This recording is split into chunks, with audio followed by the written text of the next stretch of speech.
उसके स्कूटर पर बैठकर खुद को अमृता प्रीतम से कम नहीं समझती है यह लड़की जिसकी आवाज़ सुन रहे हैं आप इस वक्त। वैसे दोस्त, जब शख्स प्यार में होता है ना तो एक गज़ब के रैपिड ट्रांजिशंस ऑफ इमोशंस के दौर से गुजरता है। दिल समझ ही नहीं पाता कि कुछ सही हो रहा है या फिर सब कुछ ही है बेमिसाल। नमस्कार, मैं कुकू ਤੁਹਾਡੇ नाल। आज ज़िंदगी ज़िंदाबाद में हम चर्चा कर रहे हैं दुनिया के सबसे बेहतरीन फिर भी हमेशा असमंजस में डाल देने वाली इमोशन प्यार की।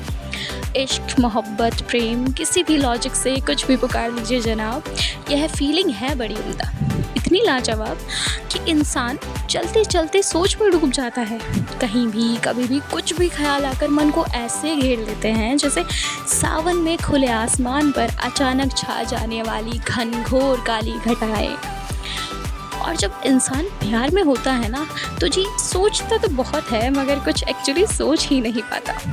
इतनी इंटरेस्टिंग पेचीदगी मालूम होती है साहब कि जब महबूब आंखों के सामने हो तो इतराना शुरू, और जैसे ही ज़रा सी दूरियां आईं दरमियान तो लो जी ये इनका बिलखना शुरू।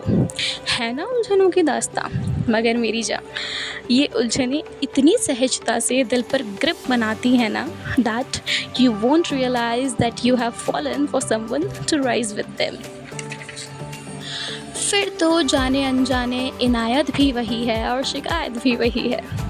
सबसे ज़रूरी बात जो कि ज़रा अजीब भी है तो यह लगती है कि ये एक इमोशन ही सारी दुनिया की भावनाओं पर हावी होकर दिल पर अपना रुतबा ऐसे जमाता है जैसे सदियों से खड़े पेड़ों की ऊंची टहनियों पर चिड़िया के घोंसले। अनछुए जज्बातों की बरसात जब दिल की सूखी ज़मीं पर बरसती है ना तो मिट्टी की खुशबू के रूप में ताजगी और जुनूनियत लिए सांसों में घुल जाता है यह प्यार। जी हाँ, प्यार ही है सच्चा खुमार, जहाँ इंसान सपने बुन लेता है मैदान के उस पार की सैर के। बात की शुरुआत को ज़रूर जारी रखेंगे आपके कुकू के नए निराले किस्से सुनकर।